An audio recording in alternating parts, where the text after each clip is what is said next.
Necessity is the mother of invention. इसका एक perfect example Japan है।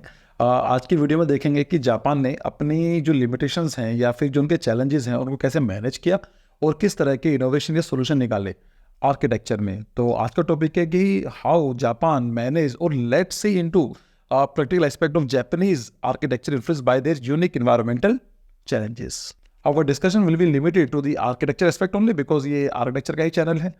तो स्टार्ट करते हैं। Earthquake resistant design. Japan is located in a seismically active region जहां पर लगभग 1500 अर्थक्वेक पूरे साल में आते हैं। अगर इसको डिवाइड करेंगे 365 से, so it is going to be रफली 4 अर्थक्वेक डेली के। और ये मेजर अर्थक्वेक की बात कर रहा हूं मैं। माइनर की बात करें तो डेली के ही 40 से 50 अर्थक्वेक आते हैं। क्यों? क्योंकि जो पैसिफिक रिंग ऑफ फायर है वहां पर लोकेटेड है, तो वहां पर 4 मेजर प्लेट्स आपस में इंटरेक्ट कर रही हैं। इसकी वजह से it is seismically active zone. Base isolation system. इसमें क्या होता है कि जो बिल्डिंग का बेस है वो ग्राउंड से आइसोलेट रहता है कि इनकेस अगर अर्थक्वेक आता है तो उस पर ज्यादा इफेक्ट ना पड़े। Using of the flexible material. ऐसे मटेरियल यूज किए जाते हैं जो रिजिड ना हो, फ्लेक्सिबल हो, जो एटलीस्ट शॉक एब्जॉर्ब का काम कर सके। And damping devices to absorb and dissipate seismic energy. तो ऐसे डैम्पिंग डिवाइस यूज की जाती है जिससे कि जो शॉक एनर्जी होती है उसको एब्जॉर्ब किया जा सके। फॉर एग्जाम्पल आप देख सकते हैं Tokyo Skytree. It's a prominent landmark. Employs a tuned mass damper to counter movement. एक पेंडुलम की तरह होता है कि अगर पूरी बिल्डिंग लेफ्ट की तरफ जा रही है तो पेंडुलम स्टेबल राइट की तरफ जाता है। तो उसको क्या काम करता है ये अर्थक्वेक के टाइम पीरियड में? It ensure stability and the safety. अगर आप इसके बारे में ज़्यादा जानना चाहते हैं तो एक आर्टिकल सजेस्ट करूंगा, इस पर जाकर पढ़ लीजिए, काफ़ी कुछ सीखने को मिलेगा। Compact living spaces. Due to limited land availability, especially in the urban areas, Japanese architects are skilled at designing compact living spaces that maximize functionality. Land limited क्यों है? क्योंकि first of all island nation है और 4 major islands हैं और 60% जो उनकी land है वो हिली टेरेन में आती है। मतलब वहाँ पर कुछ भी बनाना मुश्किल है।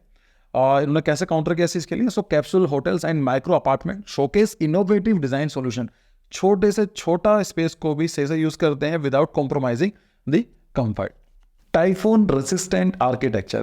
Coastal region in Japan often face typhoons. India में जिसे हम चक्रवात या साइक्लोन बुलाते हैं, यूएसए मैक्सिको में बुलाते हैं हरिकेन, और ऑस्ट्रेलिया में उसको बुलाते हैं विली। नाम सबके अलग अलग हैं पर ये चीज एक ही है। ट्रॉपिकल साइक्लोन के बारे में बात चल रही है।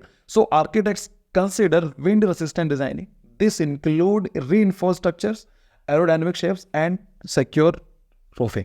एग्जाम्पल की बात करें तो ट्रेडिशनल जापानीज आर्किटेक्चर में आपको लो प्रोफाइल रूफ देखने को मिलेंगी विद वाइड इव्स जो विंड रेसिस्टेंस को मिनिमाइज करती है and provide protection against the typhoon forces. Climate responsive design. Japan experiences diverse climate. Summer में ह्यूमिड रहता है एंड विंटर्स में काफ़ी ठंडा एंड ड्राई हो जाता है। So architects incorporates climate responsive design such as natural ventilation, कि जो वेंटिलेशन हो रहा है नेचुरली हो रहा है, shading and insulation, so that कि जो बाहर का टेम्परेचर अंदर टेम्परेचर में डिफरेंस हो सके, टू इनहेंस एनर्जी एफिशिएंसी। इसका एग्जांपल है machiya it is a traditional wooden town houses हुआ करते थे, are designed with latest windows and open air courtyard to promote air flow and creating a comfortable indoor environment.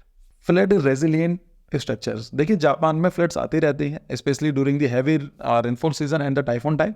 So architects implemented design that can withstand and mitigate flood damage. इन्होंने इस channel को कैसे counter किया है? So they start working on the raise foundation.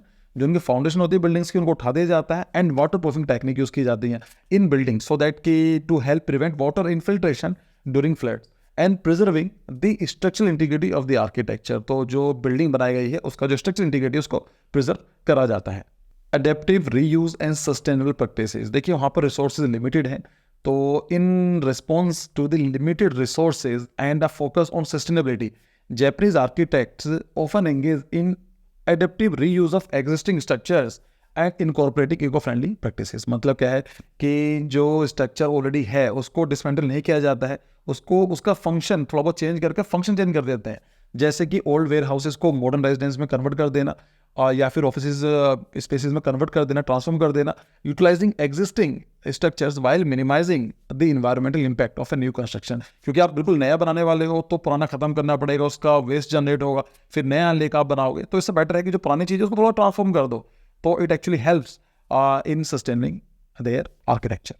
Fire resistant construction. देखिए historically Japan में fire has been a significant threat in densely populated Japanese city.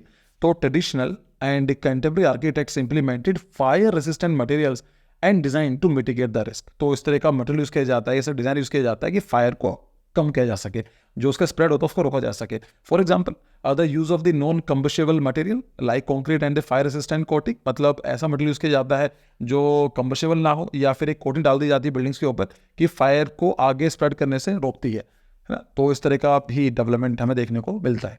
Light weight material, Japan में earthquake frequently आते रहते हैं, जैसा मैं थोड़ी देर पहले बात करी, तो वहाँ पर एक ऐसा मटेरियल चाहिए जिसको एक तो लाइट वेट हो और दूसरा रीयूजेबल हो। उसके लिए परफेक्ट सॉल्यूशन निकलता है कि वुड यूज़ करते हैं, बैम्बू यूज़ करते हैं, स्ट्रॉ एंड पेपर को यूज़ किया जाता है। Jain garden, Japan is an island nation, so there is a limitation of the fresh water ability. क्यों? अरे वो आइलैंड नेशन है तो आइलैंड के ऊपर रिवर्स नहीं होती हैं, लेक्स बहुत कम देखने को मिलती हैं। सबसे बड़ी प्रॉब्लम जो होती है आइलैंड नेशंस की यही होती है। इसलिए आपको जैन गार्डन में देखने को मिलेगा कि जहाँ पानी यूज़ किया जाना चाहिए था, so they are using symbolically like वहाँ पर पेवर्स डाल दिए जाते हैं, छोटे पत्थर लगा दिए जाते हैं जो पानी की तरह अरेंज किए जाते हैं। तो फील तो आता है कि इट्स अ वाटर, लेकिन एक्चुअली में वाटर नहीं होता है। So these are some kind of the practices, और उनका लाइफ स्टाइल है आर्किटेक्चर में कैसे उनको इम्प्लीमेंट किया। तो अगर आपको कुछ सीखने को मिला हो, आपको वीडियो पसंद आई हो, तो इसको लाइक कीजिए, सब्सक्राइब कीजिए। और भी बहुत सारी वीडियोस आने वाली है इस चैनल पर, तो बने रहिए और भी इंटरेस्टिंग वीडियोस के लिए। Thank you for your time, see you in the next video, bye bye.